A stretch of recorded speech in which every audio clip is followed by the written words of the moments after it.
घसीपुरा विधानसभा आसन निमंते राजनीति जोर धरछि।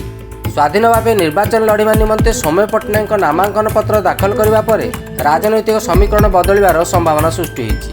2009 मसीहारू ଏହି निर्वाचन मंडली बीजेडी गढ़ भाव उभा होइछि। 2009 रे बद्रीनारायण पात्र बीजेडी प्रार्थी होई 77,890 खंड भोट पाई विजयी होइतिला बेले कांग्रेस टिकट लड़ी निरंजन पट्टनायक 52,336 खंड भोट पाई द्वितीय स्थान में रहिथिले। 2014 में बद्री 1,08,900 खंड भोट पाई एकतरफा विजयी होई विरोधी को निराश करथिले।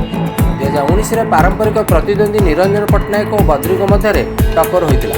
बद्री 86,816 खंड भोट पाइथिला बेले निरंजन पट्टनायक 54,128 खंड भोट पाई द्वितीय स्थान में रहिथिले। सेहीपरि बीजेपी पृथ्वीराज कुंवर 27,579 खंड भोट पाई तृतीय स्थान में रहिथिले। 2024 निर्वाचन बद्री चैलेंज सृष्टि करछि। घसीपुर एथर बीजेडी बद्रीनारायण पात्र, कांग्रेस सुब्रत और बीजेपी शंभुनाथ प्रार्थी होइछन्ति। तेबे बद्री सीधा सालक टक्कर सौम्यंकर हेबो बोली कुहाଯାଉଛି। निरंजन पट्टनायक भंडारी पोखरी आसन निमंते कांग्रेस प्रार्थी होइतिले मध्य तांको पकेट भोट और कांग्रेस भोट भाई सौम्यंक सपक्ष जाइपारे बोली आलोचना होउछि।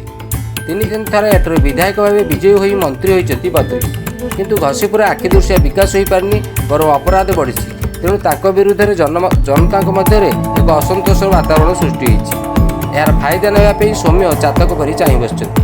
विरोधी भोट को पुंजी कर से निर्वाचन लड़ाक जाउछन्ति, जहाँ बद्री पात्र को बैकफुट्रे देखा मिलूँ। बीजेडी भोट बैंक स्थिर थिला बेले गत निर्वाचन में ह्रास होबार लक्ष्य करा जाइछि। घसीपुर विधानसभा 3 दल असंतुष्ट स्वाधीन प्रार्थी सौम्य को समर्थन करिपारନ୍ତି। ए राजनैतिक समीकरण यदि सौम्य सपक्ष जाए ताहले 24 बदली पारे घसीपुर बाजी। निज आसन बचाई रखापी बद्री पात्र तथा बीजेडी क्यों रणनीति आप्लाय कर देखा बाकी रहा। रिपोर्ट।